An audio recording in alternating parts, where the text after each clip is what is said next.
Our guest today is Dr. Sohee Jun. She's a top leadership expert, executive coach, and author of Mommytracked, How to Take Authentic Risks and Find Success on Your Terms. She helps her executive and emerging leader clients accelerate their career growth based on her 20 years of experience, where she has worked for Fortune 500 companies and global brands like Bank of America, Washington Mutual, and Warner Brothers. Dr. Sohee Jun earned her PhD by her mid-20s and is a former NASA HR specialist. Sohee, welcome to our show. Thank you for having me, Chris. So, NASA ended up getting hired at NASA, which JPL, by the way, for our listeners that don't know, is literally the organization that creates lunar modules that sent our first men into the moon. It's just mind-boggling. So you were an HR specialist. How did you get that job?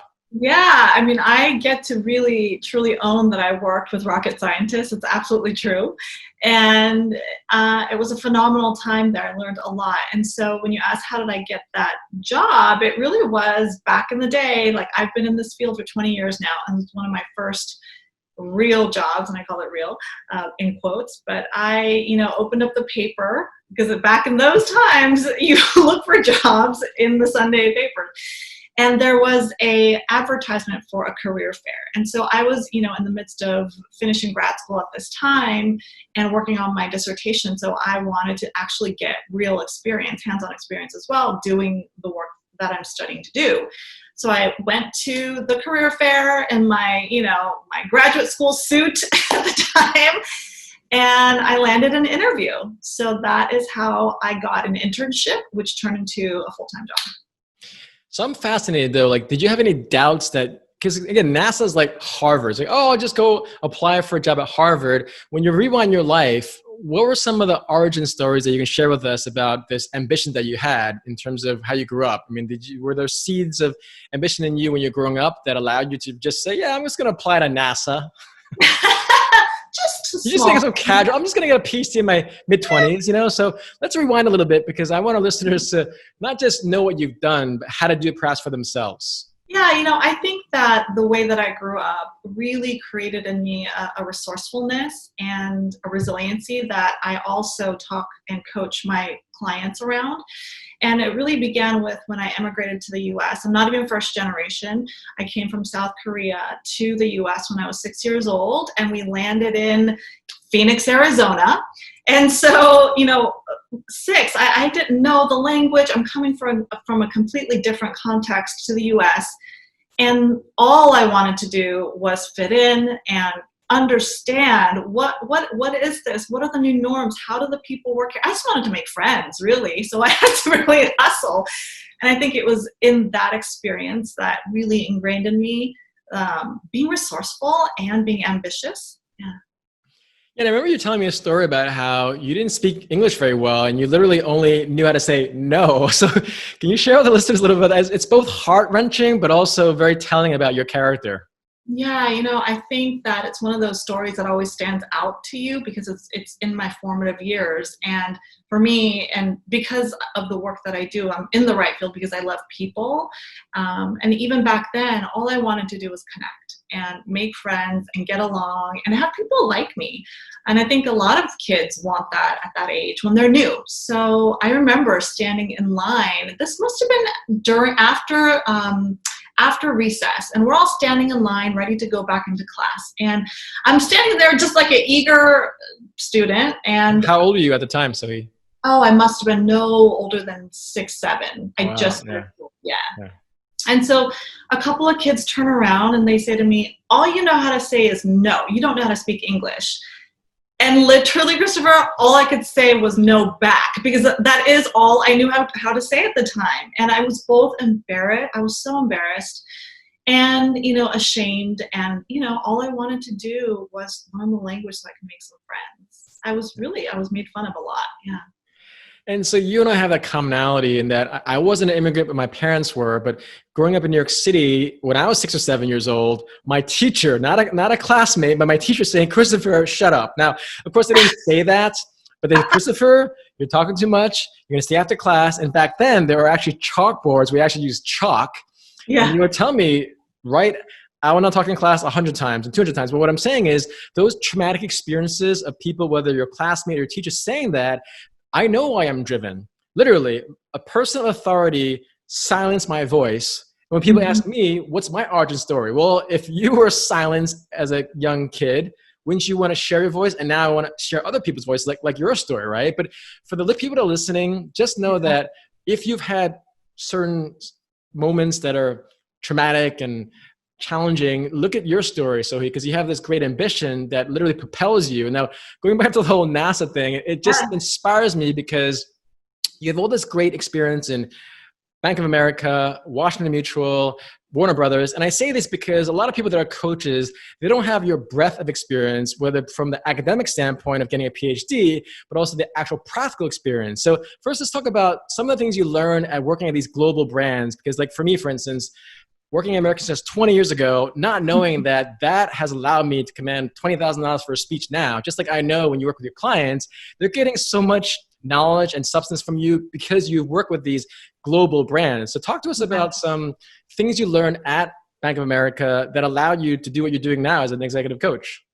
Yeah, and I think, what I'm hearing you say is you have both the experience and kind of the theories or whatever to do what you do. And I think that's what sets me apart as a top leadership coach, which is I have the pedigree, I have the PhD, but I also have real experience in these great companies like you mentioned. And I get to work with phenomenal clients like Netflix, Universal Music Group, and Guitar Center that allows me to keep, being relevant in the field. And so, I think it was very strategic and intentional in choosing different fields like NASA. That was a jumping off point that propelled my career into other areas. But I was very intentional in choosing really different experiences and companies so that I could experience everything and get as much as I could in my toolkit.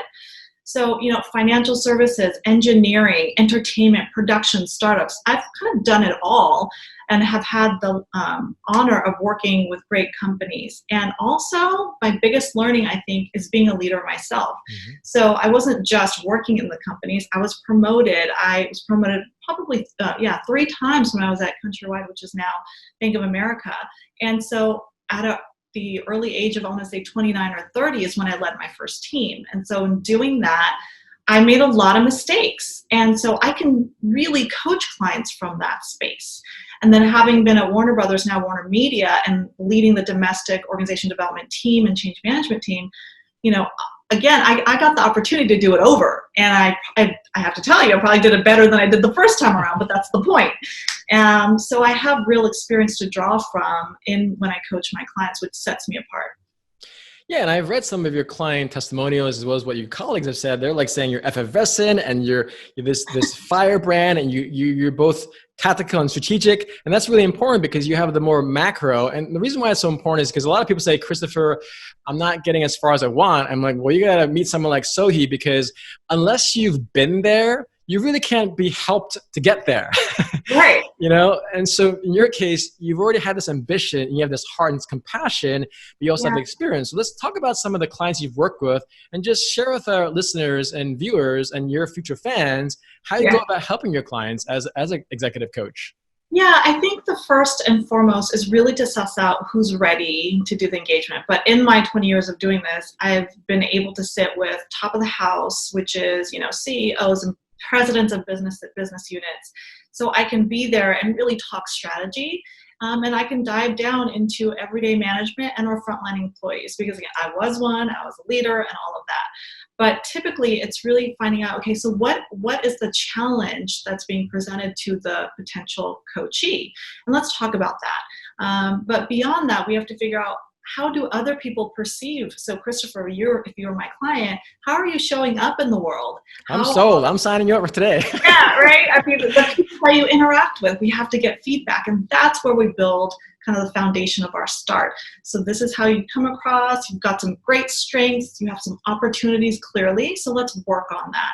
Now, this is very broad strokes, obviously, but it starts from kind of knowing, okay, where are my blind spots? And then how can I, as the coach, really help you move forward in the best way possible? Yeah. And I also like when you say you dive deep, you really do. I mean, you literally have these competency certifications that you've taken Can I talk to us about I that? Because legit. no, but again, it's there's a reason why Bill Gates and Elon Musk and Jeff Bezos, they're like these really brainy people, but they're very analytical. And so you have these motivational coaches that, yeah, you can be motivated, but you have methodology, you have science-backed research. So talk to us about why these certifications are helpful when you do work with your executive clients or these emerging leaders. Yeah, because I think that you probably know this, Christopher. There's so many people out there that call themselves coaches. And I think these days it's really easy to do that, kind of hang a shingle, I'm a coach. But really the rigor, there is rigor and science behind it. I talk a lot about rewiring the brain, and there's brain research around emotional intelligence and mindfulness. And so for me, it's really being able to bring that to the table, as well as a framework in which I guide my clients through that is proven, because it's worked, because I know that clients have, unlocked their challenges and propelled themselves forward. So that's what I do, is just I bring that science, I bring the methodology and the framework that we're gonna go through. And you're just a nice person. You know what I mean? Like sometimes, no, because I mean, it sounds like obvious, but it's not. I mean, there's a lot of coaches out there. They're just not very presentable. But in terms of the competency part, I mean, literally, when you talk about proven, when they do these strength finder tests, or when MIT has this human dynamic laboratory, these really legit brands, they like go deep. They're like 7-year study or 50,000 surveys. So I'm letting our listeners and viewers know that when you share things, this is like not just Dr. Sohee Jun talking about this, it's also other doctors and research. So it's just a profound thing, because you're saving your clients so much time. When it's all said and done, you literally are propelling your clients forward. And a lot of people don't think that they need it, but they really do, because it allows you to get to where you want to go faster, right? Now, for you, this is a bit of a question directed to women, because you're a successful woman. And I said this to you before I interviewed you, where I did some research, and I had to laugh because I said, Sohee, this is what, again, your supposed colleagues, where you were sitting, I'm not going to mention who the names were, but you're literally sitting there looking all professional, very poised, spoke well, articulated yourself well. This one male colleague on the left was literally looking down, either falling asleep or on a phone. Yeah. And the other male colleague sandwiching you was literally almost like judging you. And I said to you, Sohee, look, this is literally the establishment of an older white man. Nothing against white men or men in general, because I'm a man. But I said, Sohee, do you see this? He's like, what do you mean? I'm like, look, you're the most professional, articulate person on the stage. And this literally guy is like, look, and you're like, oh, you didn't even notice that. I was like, yeah. But for the women out there, for the women that want to be successful like you, where they literally see that, yeah, maybe the bar is a little bit lower if you are a Caucasian man. Not to say that they're not successful, but that's really what you see is what you believe. And I literally saw that. I had to laugh, but also know that one guy was like this, the other guy was like almost sleeping. And that's so disrespectful, to be honest, right? Yeah, and I love that you pointed that out, because I'm like, you're right. Like, you had the best posture, most articulate, had a lot of substance, where the other two guys, it's like, really? Yeah, and often, I think that we as women are put in those scenarios where we do have to outperform, and we do have to be doubly ready. And that's just how we get to the top, right? We're trained that way, where you're not experienced enough, so we get more experience. So we get all the degrees and all the certifications to even feel like we are ready to take the next step. Whereas, and this is a little bit of gender bias, but like men will throw themselves, into it before they're even ready. So there's that. And I appreciate that you pointed that out.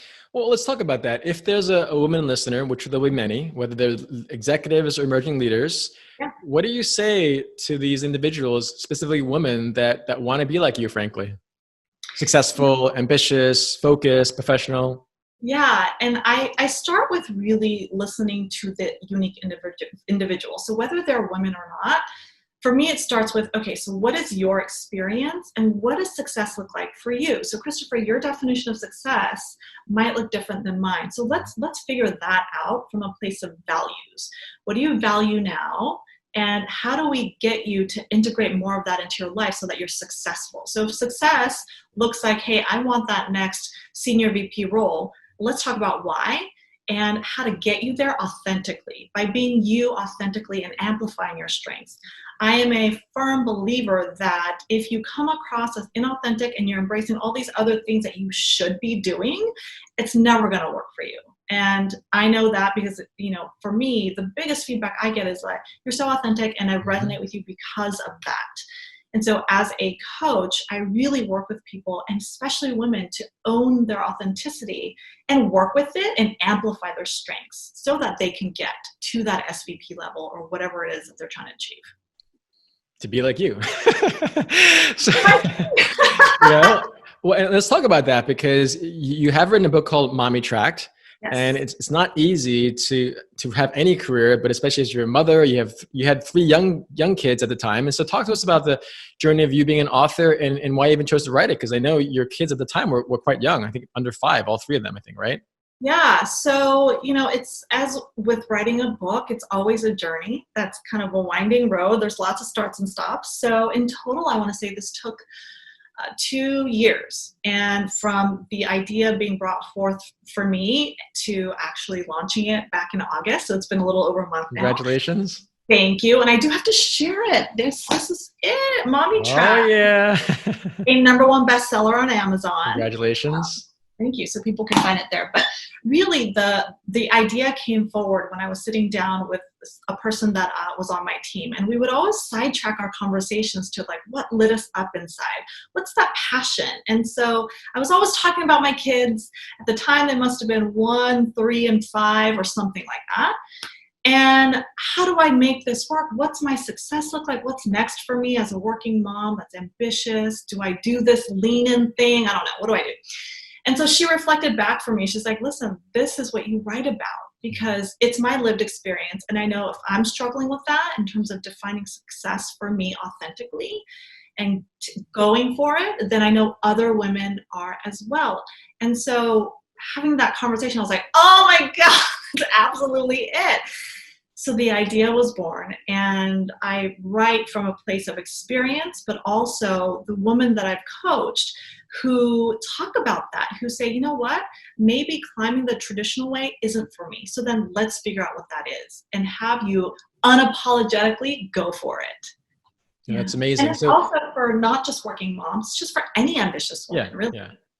Well, again, it's called Mommytracked. So, but let's talk about that in terms of the actual contents of the book. What are some specific lessons you can share with our viewers to really, if they're listening, they're moms, what would you want to share with them relative to just having that perspective and path towards success? Yeah, so the overarching premise is this: you have to own the season of life that you're in. So what my life looked like, when my kids were 1, 3, and 5, looks a lot different now when my oldest is going to be 11 this weekend to 9-year-old to 6-year-old. And so it's really owning that all of our kind of what we desire will change with the times as well, right? So, okay, what season are you in, and what are your values currently? So in other words, what are your priorities, right? So, and I ask them to slim it down. Let's not think of 5 priorities, think of 2 and get really crystal clear on that. Then look at your everyday life. Are you integrating those things that are important to you in your everyday life? And if not, why? So let's get rid of all the shoulds in our life, because guess what? Many of us, not only women, live from a place of shoulds. Oh, we should make dinner every night. Oh, we should be doing all of the whatever you want to put in the quotes. So get rid of the shoulds and really integrate those things that are important to you in the season that you're in. That's a very powerful perspective, Sohee. I remember there was a professor that talked about how he did an experiment with his students, and he put a glass jar on this table in front of his students. Mm-hmm. And next to the glass jar, you had these very large rocks, then pebbles, and then sand. And he asked the students, what should we do to fill this jar? And the students were like, oh, let's put the sand in first. Or some of them said, let's put the rocks in her first. And some of them put the pebbles in first to try to fill this jar. But the whole point of the lesson was that he said, you know what? Your priorities are like those big rocks, like what you're saying. What are the things you should do or want to do and need to do? So the big rocks are the things, the biggest priorities. In your case, you want to be a mother, you want to be a coach, you want to be an author. Those are big rocks. And unfortunately, a lot of people get sidetracked with these pebbles, which are relationships that they might think are going somewhere, but they're not. And lastly, sand. Sand is like, oh, I'm going to go on Instagram, or I'm going to go gossip. All these things that we all do, but they fill their whole lives with all these sand and pebbles that don't have significance and don't have those big rocks. And one through line, one theme that I've seen in this whole interview is like, you're very clear with how you express. You're very deep in terms of the questions you ask. Mm-hmm. So what do you encourage your clients and our viewers to really understand? What are those big rocks, those priorities in their lives? Because there's a lot of stuff coming at you, right? I mean, your kids, for instance. Yeah. There's I love what you said there, Christopher, because we live in distraction mode. And we think the small sands are the big thing. So the number one thing I get really ambitious women and leaders to do is to slow down. And guess what? We've been forced to do that because of COVID and quarantine and all of that. So let's slow down and be very intentional about what we do and how we integrate going forward. And what I call micro steps. People often go, oh my God, it's so overwhelming. Well, you know what? Is, talking about what you want to do the next day intentionally overwhelming? Probably not, because we're going to take a micro step. So we're not looking at from here to a year from now. We're talking about what are you going to do the next day that's different and intentional? What are you going to do in 3 days, 3 weeks, 3 months? And so these are the kind of strategies I give my coachees to make it manageable by taking micro steps, but really about, it's about that. No, that's great. So let's talk about that. You work with both executives and emerging leaders. So can you give us an example of an executive you work with and just how you've been able to change their life? And then we'll go into the whole emerging leaders part as well. Yeah, I had the good fortune of working with, this was in production, entertainment space over the course of last year, in which he really had to learn how to be a leader in the creative world. He was used to just doing that and writing and loved doing that. But writing is different than showing up as a leader of a 250 person company with millions of dollars on the line. They were producing a show every week. And so it was really pivotal and critical for him to embrace, okay, you know what? I have to delegate. And what does that look like for me? And being intentional about that. How do I empower the people that I hired to do the work I hired them to do? And what does that look like? And how do I listen better? So that we worked on really 3 key things that sound simple, but in practice are really hard to do, and got him to turn it around. So from the start of the engagement, we had all that feedback that he had to delegate and really listen and give the people that he hired to do the power to do their work. At the end of our engagement, it was night and day, Christopher. I have to say, people were like, oh my gosh, you have turned him around. And so to me, that was a highlight of which he totally turned his leadership style around and was very successful going forward. No, and that's one of the things about coaching. You literally can transform lives. Every time you work with these individuals, you can dissect what they're good at, what they're not good at. Again, it's knowing not just the strengths, but the weaknesses. So I'm curious, since you have this great pedigree and this great experience, it's very easy for you to just focus on executives. But you chose also work with emerging leaders. So I'm sure someone's your client's calling right now, which is fine. But emerging leaders, why that as well? Because executives are one really clear wheelhouse. But you also chose emerging leaders, which are the future executives. Yes. So I love that you asked that question. And I love working with emerging leaders because that's my sweet spot. So if you recall, I told you I was a leader back at Countrywide, B of A days, as well as Warner Brothers, now Warner Media. And, I was in that particularly difficult place of not having all of the influence as a leader, having a senior VP and VP above me, being a executive director and managing a large team, but my span and influence was a little bit limited. And so being in that role, and by the way, did you know that being at the emerging leader kind of mid-tier management space, you have the most responsibility, right? Because you're working directly with employees. And I have this fact on my website. So we have a lot of responsibility, but maybe not enough power to move things through. So it's a specific challenge that people in this space have. And because I have experience being in that space, I really like to coach to those people because I understand it. Any specific client examples you can share with us? Oh, goodness. There are many. Um, Yeah, and I would say mostly in the entertainment space. So this person, and I have recency effect, which means that I just remember the most recent thing, was, really needing to, and again, this was in entertainment and media, really needing to own her new role. And this was a production company really ramping up from a smaller size to a really big size company. And she was in a different role, going from kind of a smaller role to a mid-tier role. And so what did that look like for her? How does she show up differently? What skills and strategies does she need to employ to be successful in that role? It's amazing. So, I mean, when people don't know about entertainment, it's a very chaotic world because there's so much change going on. Film is different from TV, and TV is different from commercials, and you have Netflix, you have all these things going on. So the listeners that may not know this, or the viewers that might not know this, that when you're able to apply your skill sets to the entertainment, you're going to pretty much apply that to any vertical because it's just those foundational skills that you have. Mm-hmm. So I'm curious because ultimately every athlete you meet, whether it's a Kobe Bryant, who unfortunately obviously passed away, or a Michael Phelps, who won the most medals in any Olympics, they have coaches. And Yeah. there's a reason why they have coaches, because you have to understand that there has to be someone around you to point out those different things.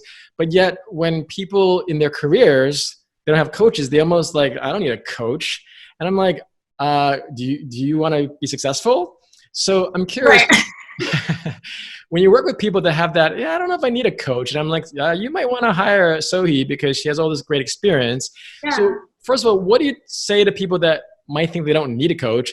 And then lastly, what are some things that you really have taught your clients that they these transformational experiences? We'll just start with that first question first. Like the people that might not think they need a coach for their career, what do you say to those individuals?